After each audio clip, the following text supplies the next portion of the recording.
Bonjour à tous, Simon Quintel, donc je suis avant-vente chez Help Systems. Help Systems, on est un éditeur de logiciels, comme vous en doutez certainement. Et le logiciel dont je suis venu vous parler aujourd'hui, c'est le logiciel qui s'appelle Automate et qui est un logiciel de RPA.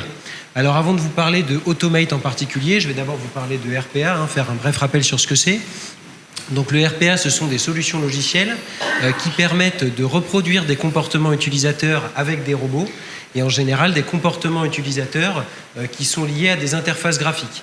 Alors pourquoi on fait ça ? On fait ça évidemment pour décharger les collaborateurs des tâches qui sont les plus répétitives à moins forte valeur ajoutée. On le fait aussi parce que en robotisant ces tâches-là, on va les exécuter plus rapidement et potentiellement à une plus forte fréquence. Donc ça peut transformer aussi un petit peu la manière dont on utilise ces tâches au sein de l'entreprise. On va bien sûr limiter le nombre d'erreurs humaines. Et puis, potentiellement, pourquoi on fait ça avec un outil de RPA plutôt qu'avec du code, avec du Python ou autre ? Parce que les outils comme Automate permettent de le faire de façon très simple, en reproduisant exactement ce que ferait l'utilisateur, finalement, avec sa souris et son clavier. Donc, maintenant, pour vous parler de Automate en particulier, donc notre solution de RPA, quels sont ses avantages et entre guillemets ses avantages concurrentiels ? D'abord, c'est une solution complète. Quel que soit le département au sein de l'entreprise qui va souhaiter automatiser des tâches, on saura l'automatiser, que ce soit un département très orienté IT ou au contraire des départements plus métiers. On est vraiment un pont entre l'IT et les métiers. Ça, c'est vraiment le positionnement de notre solution vis-à-vis de nos concurrents.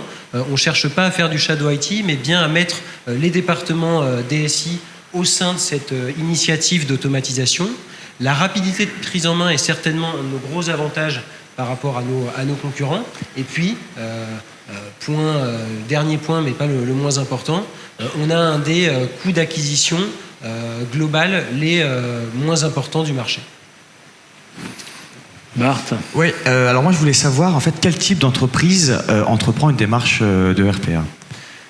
Une entreprise qui entreprend une démarche de RPA, déjà c'est une entreprise qui connaît le RPA, puisque c'est vrai que ça peut paraître trivial, mais on évangélise encore aujourd'hui sur ce qu'est le Robotic Process Automation. Donc c'est un peu mon objectif, c'est pour ça que je suis là aujourd'hui. Le deuxième, il n'y a pas vraiment de verticaux ou d'industries qui sont plus destinés que d'autres à faire du RPA. Finalement, à partir du moment où il y a des tâches qui sont véritablement automatisables au sein de l'entreprise, c'est-à-dire des tâches qui ne demandent pas trop d'interprétation intelligente, mais bien de reproduire de manière assez systématiquement des actions, alors on a une entreprise qui est un candidat idéal à l'automatisation. Et puis la dernière partie, évidemment, c'est d'avoir eu des premières initiatives, des premières expériences qui sont positives en RPA, ça c'est fondamental.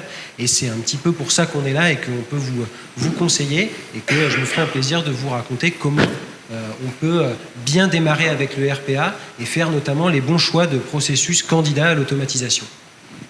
Voilà, je vous remercie. Super, merci beaucoup. Merci beaucoup.